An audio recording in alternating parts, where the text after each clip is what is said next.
छोटी सी प्रॉब्लम हो गई है। हुआ ये कि वसीम आज सुबह की फ्लाइट से अमेरिका वापस चले गए।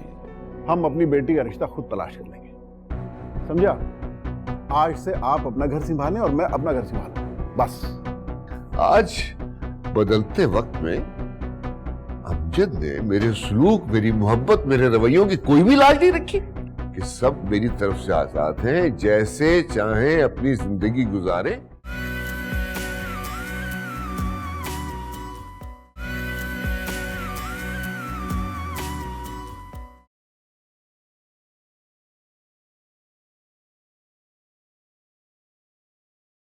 यार बहुत बहुत अजीब जिंदगी है तुम्हारी। मतलब एक मुसीबत जाती है तो दूसरी फौरन तैयार खड़ी होती। अल्लाह अल्लाह करके बहुत मुश्किलों से सनम का रिश्ता खत्म किया था हमने, मगर आपके वालिद साहब फौरी तौर पे दूसरे रिश्ते की तलाश भी शुरू कर दी। वाह क्या बात है। तू मेरी बात का यकीन कर, मेरी तो ना सोचने समझने की सलाहियत ही खत्म हो गई है। इस ज़ारा और सनम के दरमियान ना मैं तो ऐसे फंस के रह गया। साइम, इससे पहले मजीद किसी अजाब से गुजरो, तुम इस कहानी को अंजाम तक पहुंचा दो। तुझे पता है मैं तेरे पास आता हूं इसलिए कि शायद तेरे पास कोई बेहतर हल होगा, कोई सोल्यूशन दे पाएगा तू। इसके अलावा इस मसले का और कोई हल नहीं है यार। तुम्हें सबके सामने इस बात को तस्लीम करना होगा कि सनम तुम्हारी वाइफ है। मेरे पास तेरे लिए फिर वही जवाब है, मैं ये बात अपने बाप के सामने नहीं कर सकता। देख साइम, वसीम एक बहुत अच्छा इंसान था जिसने चुपचाप तमाम की तमाम बात अपने ऊपर ले ली। सोच अगर कोई और रिश्ता पंगे करे, मसले मसाइल करे तो फिर क्या करेगा तू, बता। यार मैं तेरे पास आता हूं कि तू मुझे कोई सोल्यूशन देगा, कोई हेल्प कर सकता है तू मेरी। शायद तू ना हमेशा मुझे और परेशान कर देता है। अच्छा अच्छा रिलैक्स, चल कर।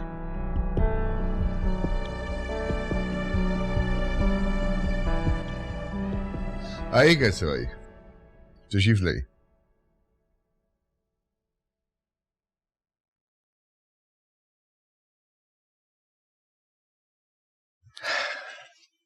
चाय ठंडा? ये कुछ नहीं। आप चले कहाँ गए थे कारी साहब? बड़ा राब्ता करने की कोशिश की, फोन आपका बंद था, मस्जिद से पता चला कि आपने इमामत को छोड़ दिए। मस्जिद कमेटी के मेंबरान से एक मसले पर इख्तलाफ किया था तो उन साहबान ने मुझे निकाल दिया। अच्छा अच्छा अच्छा, अल्लाह खैर करे। वो आपके पास साइम का निकाहनामा है? वही देने हाजिर हुआ हूँ, ये लीजिए। बहुत शुक्रिया। ये रजिस्टर नहीं हुआ? अरे साहब, जब इमामत चली गई तो इख्तियार भी चला गया, इसीलिए नादरा में रजिस्टर नहीं करवा सका। आप ऐसा कीजिए, आप खुद तशरीफ ले जाएं नादरा के दफ्तर, ये पास ही तो है नादरा का दफ्तर। सिर्फ 10 मिनट लगेंगे आपके और आपको निकाहनामा रजिस्टर्ड मिल जाएगा। मतलब मेरे खुद जाने से कोई मसला तो नहीं होगा? अरे नहीं, कोई मसला नहीं होगा। बेहतर, बहुत बहुत शुक्रिया आपका। अरे शुक्रिया की क्या बात है, ये तो मेरा फर्ज था। अच्छा, इजाजत दीजिए। बहुत शुक्रिया। खुदा हाफिज। खुदा हाफिज।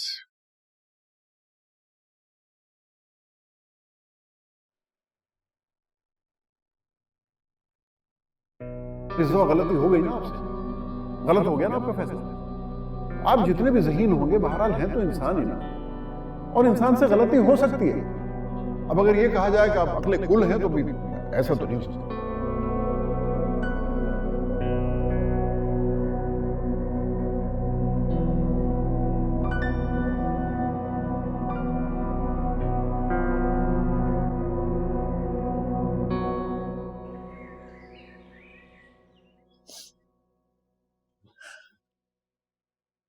अब ये रोना धोना बंद करो, नौसत फैलती घर में।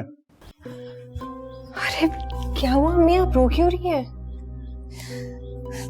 आज तुम्हारे अब्बा ने भाईजान से बहुत ही तौहीन-अमेज़ लहजे में बात की है। बाप, क्या किया आपने अपने मामू जान से? अरे वैसे ही इन्हें तौहीन महसूस हो रही है। मैंने तो सिर्फ अपनी तकलीफ बयान की थी इनके अखलाक भाई के सामने। अगर आपने अपनी तकलीफ बयान की होती ना तो मुझे इतना दुख नहीं होता। बेचारे भाईजान, ना जाने उन पे क्या गुजरी होगी। वो ऐसा क्या कह दिया मैंने? क्यों आपने नहीं कहा क्या अब अक्ल कुल नहीं है? तो क्या वो है अक्ल कुल? अरे एक तो हमसे पूछे बगैर हमारी बेटी की तारीख तय कर दी, उसकी डेट रख दी शादी की, और तकब्बुर का आलम देखो कि जब वसीम के घर वालों ने निकाह से इनकार किया तो अपनी बेगम से फोन करवा दिया। मतलब जैसे हमको बहुत ही गिरे पड़े लोग हैं। देख रही हो तुम कैसे बात कर रहे हैं? क्या कह रहा हूं?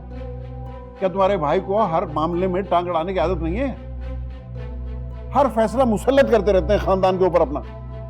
क्या वसीम के इस जवाब से हमारी बेइज्जती नहीं हुई? बताओ बेटा।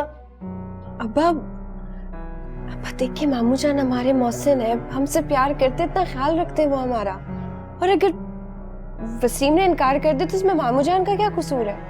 अरे सारा कसूर उन्हीं का है। सब कुछ हो जाने के बाद बहाना बनाने की क्या जरूरत थी? अगर वसीम को जाना ही था तो निकाह के बाद भी जा सकता था, रुखसती बाद में हो जाती। प्लीज काम डाउन अब्बा, इस वक्त आप बहुत गुस्से में, लेकिन जब आप ठंडे दिमाग से सोचेंगे ना तब आपको रियलाइज होगा कि आपने बहुत बड़ी गलती की है। आप खुद ही जाकर मामू जान से माफी मांगेंगे। माजरत? My foot. अरे मैं आज के बाद उस घमंडी शख्स की शक्ल भी देखना पसंद नहीं करता हूं।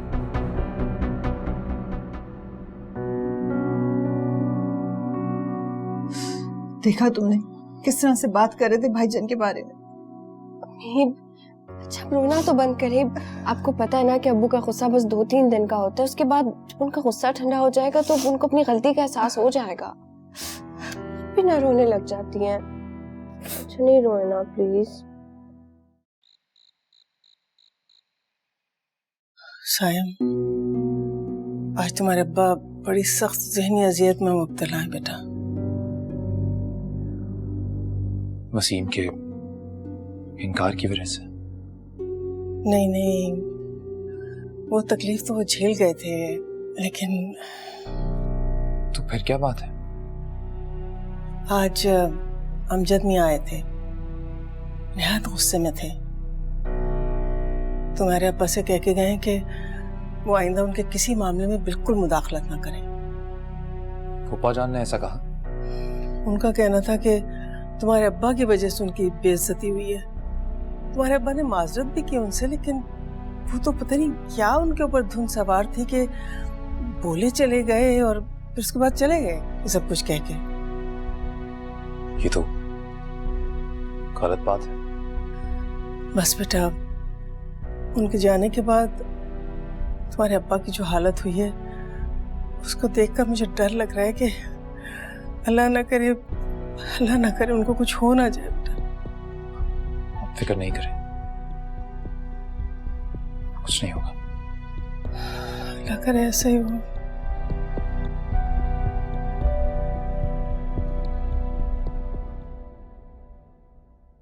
सुनिए, ये एक गिलास दूध तो पी लीजिए। जी नहीं चाहता। आपने रात को भी खाना नहीं खाया, सुबह नाश्ता भी नहीं किया। इस तरह से भूखे रहेंगे तो खुदा न खास्ता कुछ हो ना जाए। हो ही जाए तो बेहतर है, जान छूट जाए। कैसी बातें कर रहे हैं आप? अमजद मियां ने मेरी आंखें खोल दी। मैं समझता था सब लोग मेरी इज्जत करते हैं, अब इंकशाफ हुआ कि नहीं, ये तो खौफ की वजह से एहतराम करते हैं मेरा, डरते हैं सब। देखिए, ऐसी कोई बात नहीं है। आप ये कहाँ रहे हैं इस वक्त? ये वो ज़ारा और साइम का निकाह रजिस्टर नहीं हुआ अभी तक, रजिस्ट्रेशन ऑफिस जा रहा हूँ नादरा की। अल्लाह हाफिज। पी लेते ये।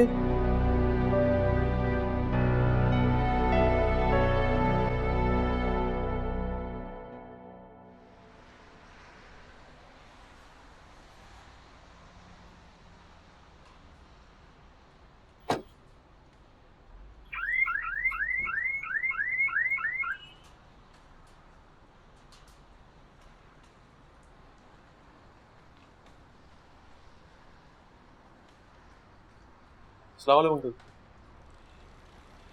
वालेकुम सलाम बेटा। अंकल आपने मुझे पहचाना? नहीं बेटा, कौन हो आप? अंकल मैं यावर, वो आपके पुराने मोहल्ले में करीम साहब का बेटा।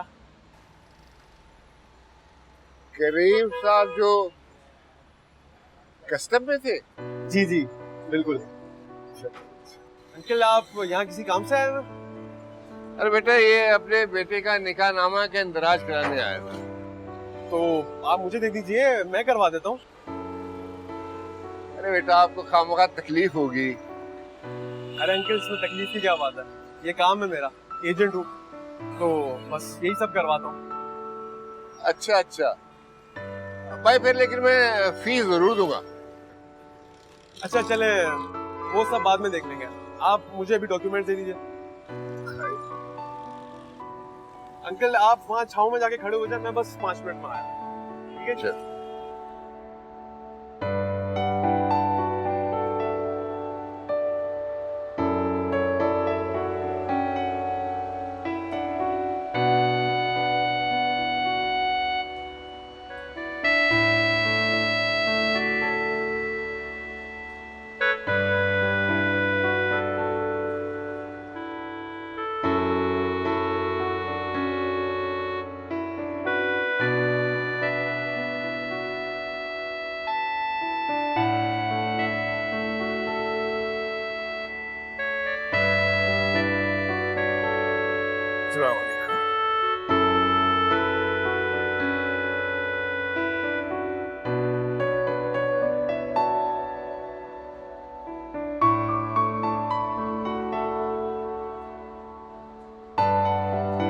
भाई ये आपका डॉक्यूमेंट है, कल सुबह 9 बजे आ जाइएगा टेस्ट करवाने। हाँ बेटा हो गया। अंकल आज तो जमा हुआ है, इंशाल्लाह कल इसी वक्त मिल जाएगा आपको। अच्छा अंकल आपने मुझे बताया नहीं कि ये सैम की दूसरी शादी है? अरे नहीं नहीं बेटा, ये उसकी पहली ही शादी है और ये शादी भी मैंने बड़ी मुश्किल से करवाई। अंकल ऐसा हो नहीं सकता, जब मैंने सारे डॉक्यूमेंट्स डेटा एंट्री वाले को दिए तो उसने मुझे बताया कि ये सैम की दूसरी शादी है। हो सकता है कि गलतफहमी हो गई हो। अंकल खुशफहमी तो आपको है, नादरा वाले और उनका डेटा झूठ नहीं बोलता। सैम ने 2 शादियां कर रखी हैं और ये बात पक्की है। मैं सैम की पहली बीवी का डेटा निकलवा लूंगा कल, बल्कि डेटा क्या मैं असल निकाहनामा निकलवा लेता हूँ। साहिब ने एक शादी और कर रखी, मुझसे छुप के मेरे बेटे ने मुझे धोखा दिया। अच्छा बेटा। अच्छा अंकल, जल्द मुलाकात होती है। कल इंशाल्लाह।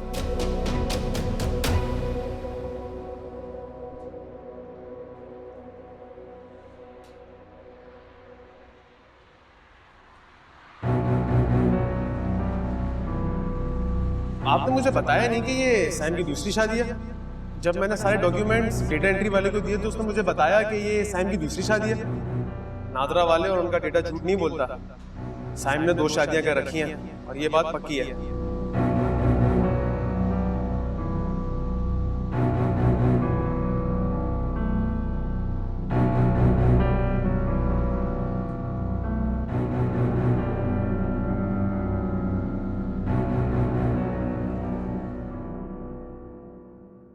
हुमानी जान, हाँ बेटा, आज क्या पकाना है?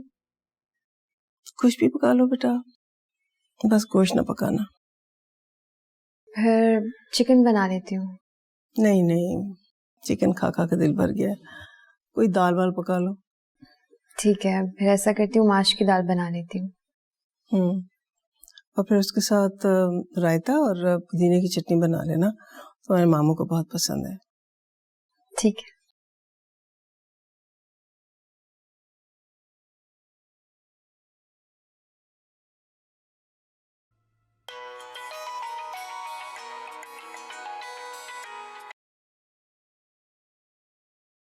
हेलो। अस्सलाम वालेकुम भाभी। हाँ कौसर, कैसी हो? भाभी हमजद ने जो इखलाक भाई के साथ सलूक किया है उसके बारे में सोचकर मेरा दिल बैठा जा रहा है। ना जाने भाईजान पर क्या गुजर रही होगी। कौसर क्यों परेशान हो रही हो? तुम्हारे भाई बिल्कुल ठीक है। देखो देखो कौसर, तुम इस तरह से रो रो के अपना ब्लड प्रेशर बढ़ा लोगी। बंद करो रोना। भाईजान ने सारी उम्र हमारे साथ शफकत का बर्ताव किया है, हमारे अच्छे बुरे वक्त में हमारे काम आए, लेकिन अमजद ने उस ताल्लुक, उस रिश्तेदारी का बिल्कुल पास नहीं रखा। कौसर मेरी बात सुनो। देखो तुम इस वक्त सदमे में हो तो थोड़ा अपने आप को संभाल लो, फिर उसके बाद बात करते हैं। बल्कि तुम ऐसा करो ना कि यहाँ का चक्कर ही लगा लो। ठीक है, लगाऊंगी चक्कर में। आप भाईजान को मेरी तरफ से सलाम जरूर दीजिएगा। खुदा हाफिज।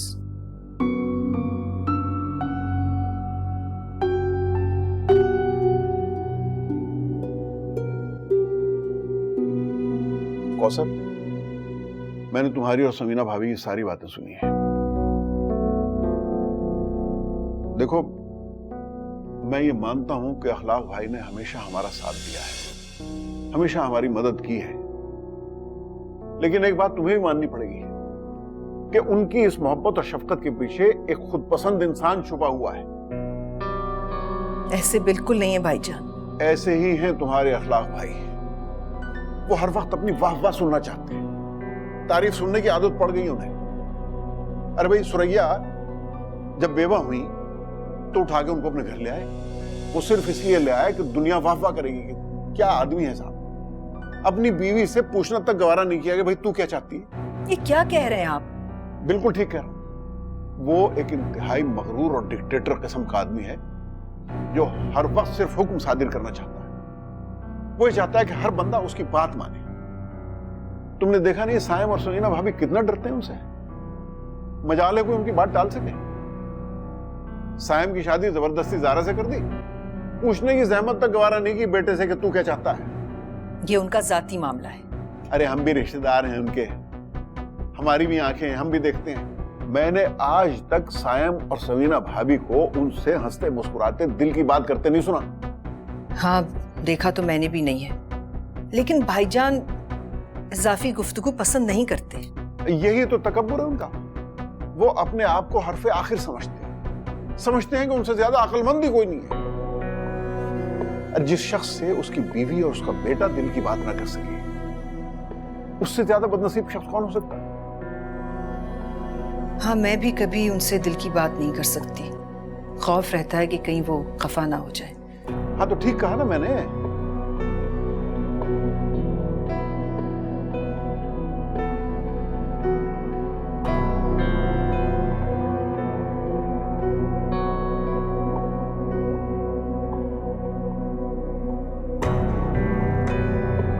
बस मैंने एक फैसला कर लिया है, आज के बाद हम में से कोई अखलाक भाई से नहीं मिलेगा। ये क्या कह रहे हैं आप? वही जो तुमने सुना।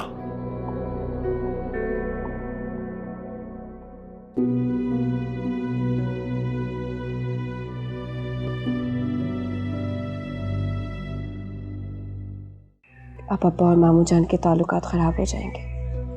दोनों में दूरी पैदा हो गई तो मामू जान मुझे कबूल नहीं करेंगे। मैं क्या करूं जिससे मामू जान और अब्बा के बीच की तलखी दूर हो जाए।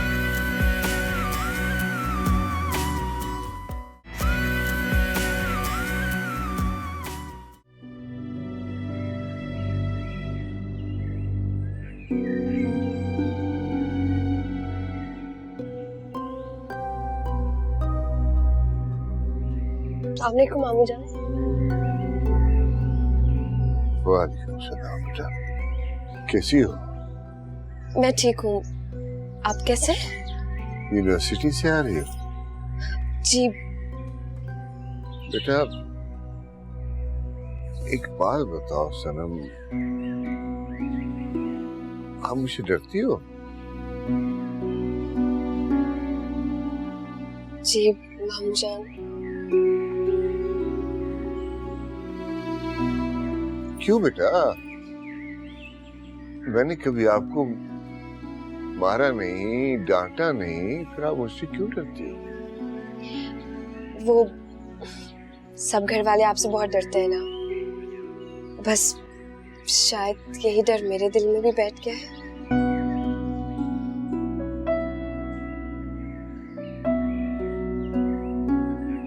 सदा सलामत रहो बेटा, खुश रहो।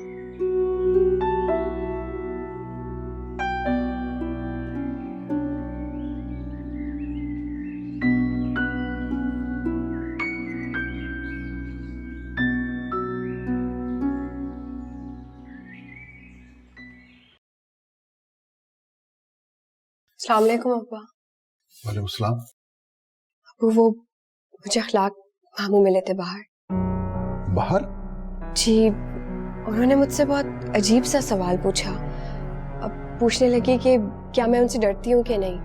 तो मैंने कहा जी, तो कहा कि ना मैंने तुम्हें कभी मारा है और ना ही मैंने तुम्हें कभी डांटा है। तो तुमने क्या जवाब दिया? मैंने उन्हें ये जवाब दिया कि घर के सारे बड़े आपसे हमेशा खौफज़दा रहते हैं, तो शायद वही खौफ मेरे दिल में बैठ गया। लेकिन तुम्हारी बात कब हुई इखलाक भाई से? बाहर गेट पर? इसका मतलब है कि इखलाक भाई ने आपकी सारी बातें सुन ली हैं। अरे तो अच्छा हुआ अगर सुन ली हैं हमने बातें। अगर उन्होंने आपकी बातें सुन ली हैं तो क़यामत आ जाएगी। कोई क़यामत नहीं आएगी, बल्कि क़यामत टल जाएगी। अगर उन्होंने मेरी बातें गौर से सुनी और उन पे अमल करने की कोशिश भी की तो वो एक बेहतर आदमी बन जाएंगे।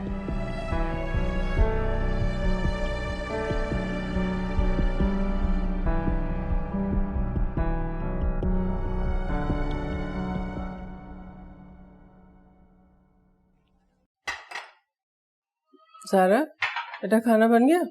जी, खाना भी बन गया और बाकी सबके लिए रोटियां भी बना दी हैं, बस मामू जान के लिए रह गई हैं। अच्छा किया बेटा, तुम्हारे मामू तो तुम्हें पता है मेरे ही हाथ की रोटियां खाते हैं। अगर मैं ना बनाऊं ना रोटी तो वो सारा घर सर पे उठा लेते हैं, बहुत गुस्सा करते हैं। उनकी इस मोहब्बत और शफकत के पीछे एक खुदपसंद इंसान छुपा हुआ है।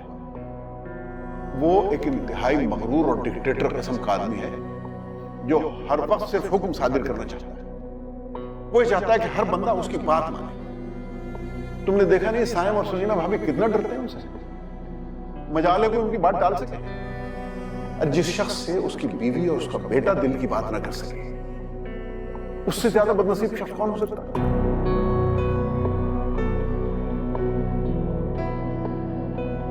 इसका मतलब है ये सब मुझसे मोहब्बत नहीं करते, डरते हैं मुझसे।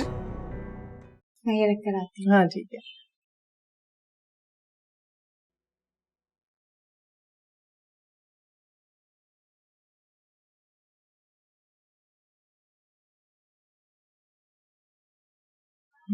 मानी जान, मामू कुछ परेशान लग रहे हैं। आ गए वो? कब आए पता ही नहीं चला। परेशान है?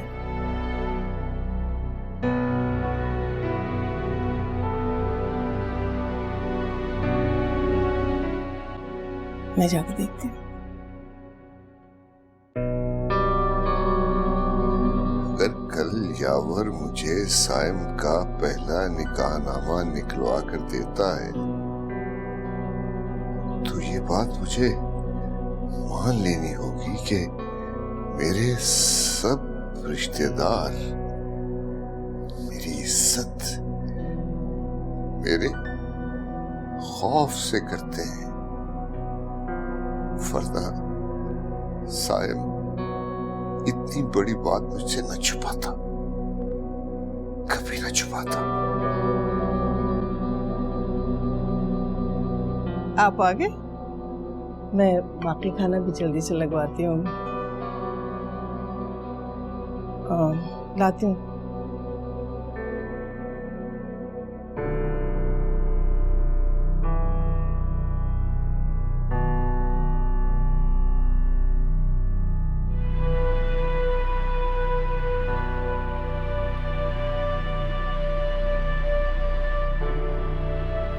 क्या बात है?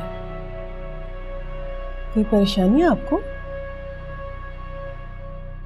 सुमीना, मैं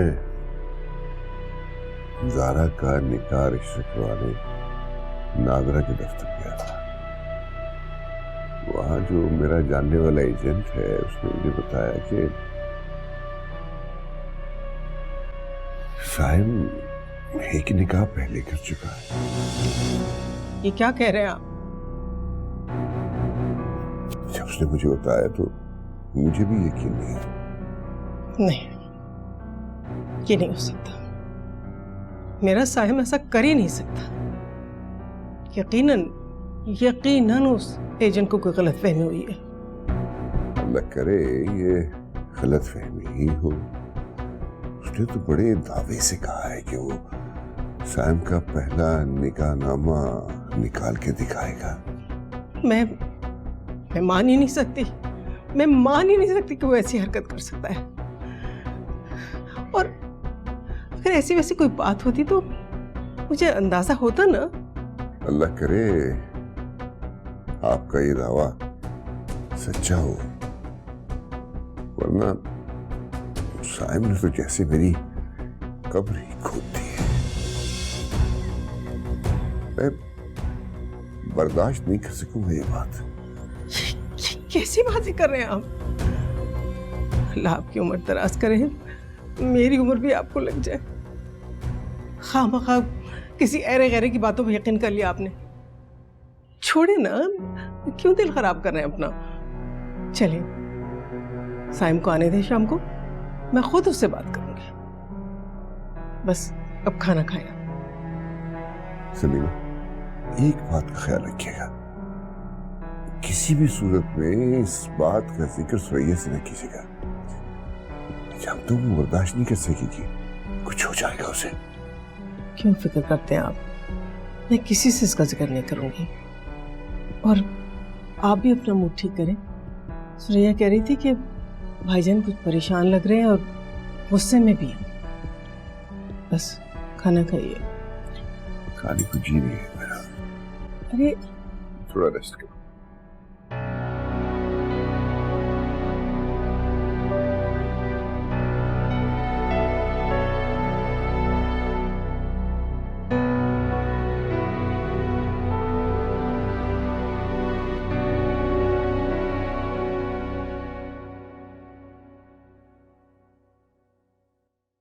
क्या बात हुई? कुछ नहीं, पता नहीं, मेरे ख्याल से कल जो कुछ बातें हुई थी ना, उसकी वजह से परेशान हो गए। तुम जाके सुरैया को बुला के लाओ, उनसे कहना खाना हो गया, आके खा ले। मैं इतनी देर में तुम्हारे मामू के लिए रोटी डाल देती हूँ, ठीक है? जाओ।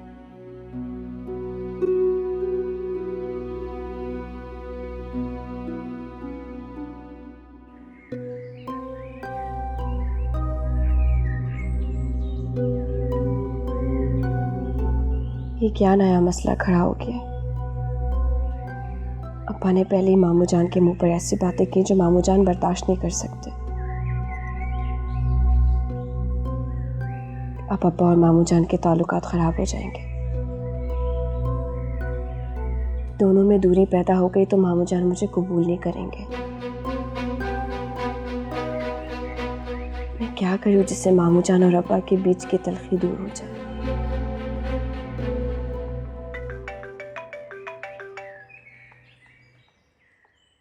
हेलो।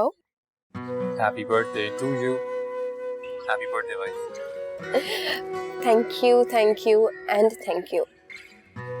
तुम्हें मेरी बर्थडे याद थी? सच बताऊं? well, एक्चुअली भूल गया था मैं, तो अभी ऑफिस में बैठे बैठे याद आ गई। मैं सच बताऊं? मुझे भी मेरी बर्थडे याद नहीं थी। तुमने भी फोन किया तो याद आया। फिर रहने दो यार, तुम्हारा तो खुद का बर्थडे है, भूल कैसे सकती हो? पता है क्या साइम, जब से हमारा निकाह हुआ है ना, मुसीबतें बढ़ गई हैं और मुझे अपना आप भी याद नहीं रहता। I know, पर तुम फिक्र नहीं करो, जल्दी ना ये सारी मुसीबतें खत्म हो जाएंगी। अच्छा सुनो, मैंने एक्चुअली तुम्हें ये बताने के लिए फोन किया था कि आज तुम्हारी बर्थडे का केक मैं तुम्हारे साथ बैठ के काटूंगा। तुम्हारी ये ख्वाहिश पूरी नहीं हो सकती, नामुमकिन है। यार मैं कुछ नहीं जानती, मैं तो तुम्हारी बर्थडे का केक तुम्हारे साथ ही बैठ के काटूंगा। तुम जानती हो ना कितने दिन हो गए हमें मिले। अम्मी घर पे है। तो उन्हें कहीं भेज दो यार। कहाँ भेज दो? ये तुम्हारा प्रॉब्लम है, ये भी मैं बताऊं?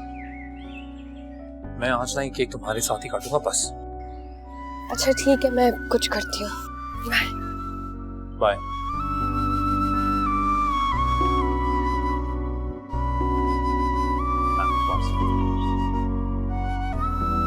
Thank you.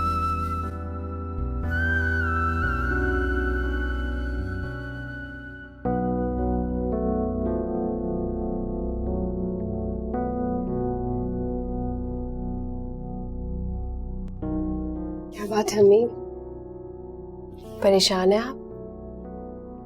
हाँ, मैं बहुत परेशान हूँ। तुम्हारे अब्बा की वजह से मेरा ताल्लुक इखलाक भाई से खराब हो गया है। अम्मी इसमें परेशान होने वाली कौन सी बात है? जो भी बात हुई है वो मामू जान और अब्बा के बीच में हुई है ना, इससे आपका क्या लेना देना? आप उनसे बिल्कुल वैसी ही बात करिए जैसे पहले किया करती थी। नहीं, मैं भाई का सामना कैसे करूंगी? अम्मी बिल्कुल वैसे जैसे आप पहले करती थी। नहीं भाई, मेरे में हिम्मत नहीं है। अम्मी हिम्मत पैदा करें, और जो भी कहा वो अब्बा ने कहा, आपने तो कुछ नहीं कहा ना। अगर आप वहां जाना छोड़ देंगी तो मामू जान ये समझेंगे कि आप अब्बा के साथ हैं। नहीं, मैं इस मामले में तुम्हारे अब्बा का साथ बिल्कुल नहीं दे रही, और ना ही मैं ऐसा सोचती हूँ। बस यही बात आप जाकर मामू जान से कहते। लेकिन अगर मैं गई तो तुम्हारे अब्बा बहुत नाराज होंगे। अम्मी नहीं होंगे ना नाराज, 2 घंटे की बात है, आप जाइएगा और 2 घंटे में वापस आ जाइएगा। वैसे भी अब्बा रात को आते हैं। और अगर वो आ गए तो तो मैं हूं ना घर पे, मैं संभाल लूंगी। अगर इन्होंने आपका पूछा तो मैं कह दूंगी कि आप पीछे मार्केट तक गई हैं। ठीक कहती हो तुम। ये किसको फोन कर रही है? यासिर को कॉल कर रही हूँ कि आके मुझे ले जाए। अरे अम्मी फोन काटे। यासिर इस वक्त अब्बा के ऑफिस में होगा, अगर वो आपको लेने के लिए आ जाएगा तो अब्बा को तो पता चल जाएगा कि आप बाहर गई हैं। ये भी बिल्कुल ठीक है। अब फिर मैं कैसे जाऊं? अच्छा तुम चलो ना मेरे साथ, ज़ारा से भी मुलाकात हो जाएगी। नहीं अम्मी, किसी एक बंदे को तो घर पे होना जरूरी है ना। कुछ भी हो जाएगा तो मैं बात संभाल लूंगी। चलो ठीक है, मैं रिक्शा टैक्सी में चली जाती हूँ। जी मैं। हाँ ले आओ बैग मेरा।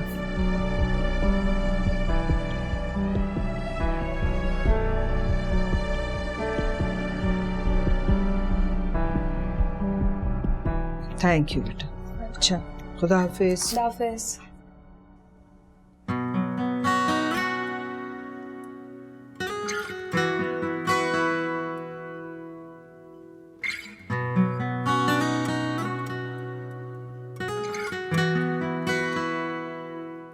हेलो, हाँ 15 मिनट में आ जाना।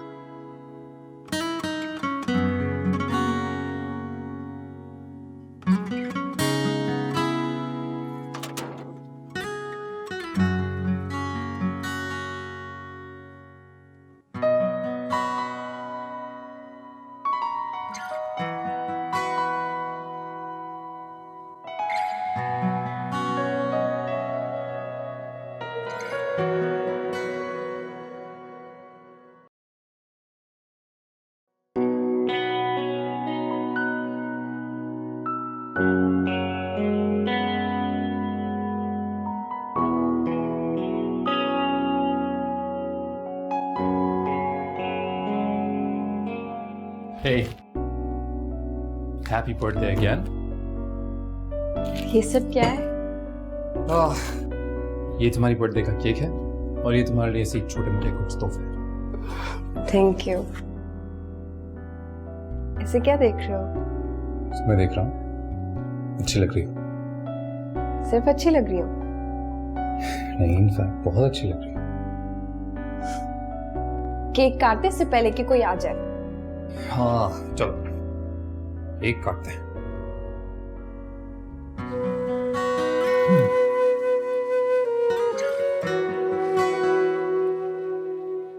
मैं खास सिर्फ तुम्हारे लिए तैयार हुई हूँ।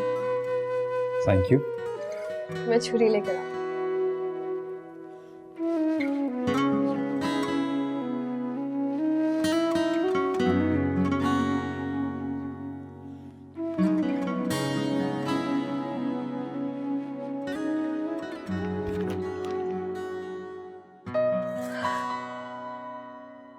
इतनी सारी चीजें लेकर आए हो, मैंने छुपाऊंगी कहाँ?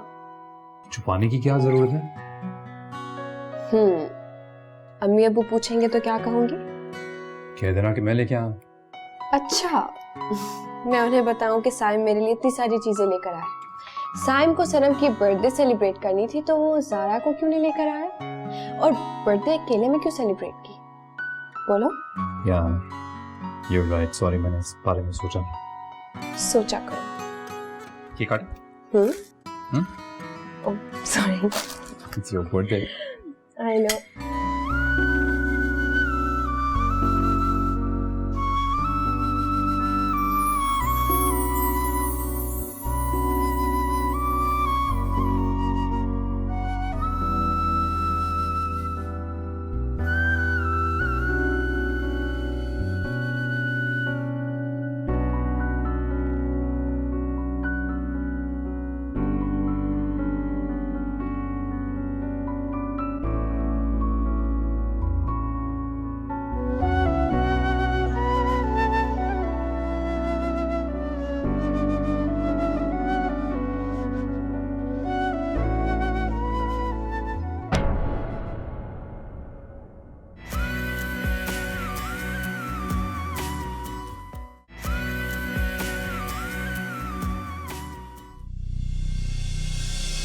आज मैंने अपनी आंखों से साइम को इस घर से निकलते देखा और तुम कह रही हो कि साइम यहाँ आया ही नहीं था। तुम ठीक कह रहे हो यासिर। मैं और साइम एक दूसरे को पसंद करते हैं। क्या? साइम साहब, मुझे बताया गया है कि आपने दूसरी शादी कर रखी है।